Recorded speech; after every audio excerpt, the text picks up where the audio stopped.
नमस्कार दोस्तों, कैसे हैं आप सब। आप सभी का स्वागत है आपके अपने YouTube चैनल पर। और आज की हमारी कहानी शुरू करने से पहले जो भी चैनल पर पहली बार आए हैं या जिसने भी अभी तक चैनल को सब्सक्राइब नहीं किया है तो जल्दी से जाकर चैनल को सब्सक्राइब करें और घंटी का बटन दबाकर ऑल का आइकन जरूर प्रेस कर लें ताकि हमारी कहानियों की नोटिफिकेशन आप तक सबसे पहले पहुँचती रहे और आप हमारी कहानियों का आनंद उठाते रहें। तो दोस्तों, अगर आपको हमारी कहानियाँ अच्छी लगती हैं, लाइक शेयर और कमेंट्स करना ना भूलें ताकि हमारा भी हौसला बढ़ता रहे और हम आपके लिए नई नई कहानियाँ लेकर आते रहें। तो चलिए शुरू करते हैं आज की एक और बेहतरीन कहानी। आलोक की पोस्टिंग दिल्ली में हुई तो पूरा परिवार बहुत खुश था। वह रेलवे में खलासी के पद पर कार्यरत है। यहाँ पर सबसे अधिक खुश थी उसकी पत्नी रेवती। दिल्ली जैसे महानगर में रहने के खर्चे बहुत होते हैं, लेकिन जैसे तैसे करके मैनेज कर लेंगे। बच्चों के भविष्य का सवाल है। मृदुल ने बीकॉम फाइनल के एग्ज़ाम दे रखे। बेटा पढ़ने में मेधावी है। उन्हें पता है कि वह बहुत अच्छे अंकों के साथ पास होगा।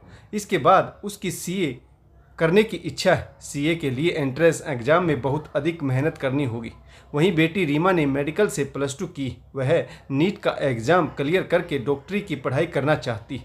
दिल्ली में बच्चों के लिए अच्छे कोचिंग सेंटर उपलब्ध हो जाएंगे, जिससे उनकी पढ़ाई में बहुत अधिक मदद मिलेगी। आलोक को रेलवे की तरफ से 2 रूम का एक सामान्य सा फ्लैट अलॉट किया गया, जिसमें उसका परिवार आराम से रह सकता है। बच्चों की पढ़ाई में कोई बाधा नहीं आएगी। उन्हें पढ़ने के लिए एक रूम दे देंगे। आलोक परिवार सहित दिल्ली में सेटल हो गया। अभी उन्हें दिल्ली आए 1 महीना ही हुआ था कि दिल्ली में भीषण गर्मी पड़ने लगी। बच्चों ने अपनी एंट्रेंस एग्जाम की तैयारी शुरू कर दी थी। वह दिन रात मेहनत कर रहे थे, लेकिन गर्मी की वजह से उन्हें रात में ठीक से नींद नहीं आती थी। देर रात तक पढ़ने में डिस्टर्ब हो रहे थे। इसीलिए रेवती ने अपनी सोने की चैन बेच दी और बच्चों के कमरे में एसी लगवा दिया।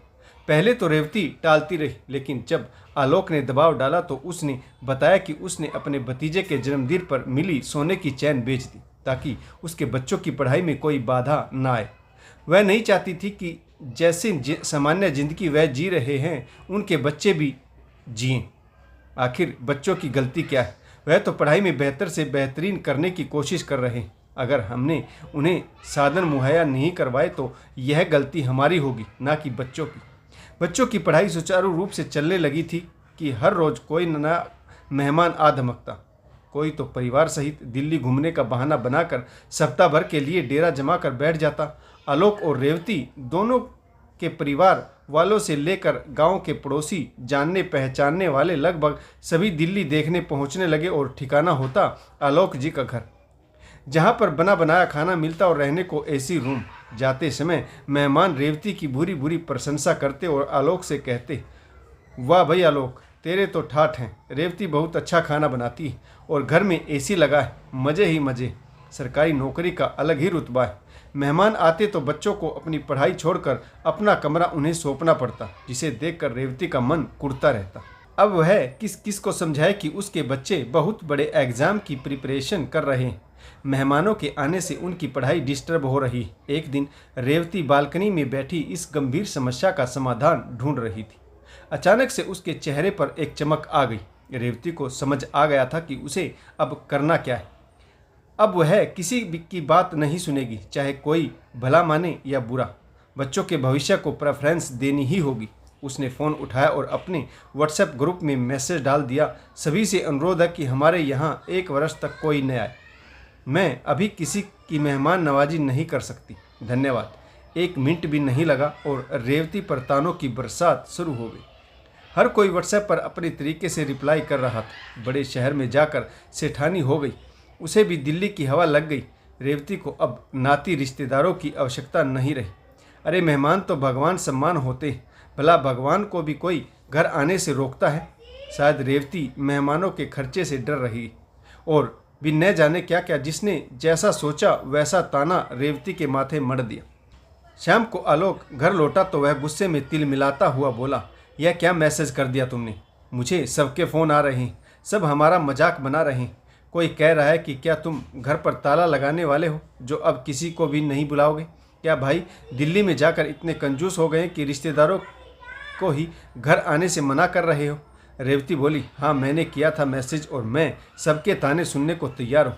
क्या आप नहीं देख रहे कि बच्चे एंट्रेंस एग्ज़ाम की तैयारी कर रहे हैं और यह कोई छोटे मोटे एग्ज़ाम नहीं जो महीने 2 महीने की पढ़ाई में क्लियर हो जाएंगे।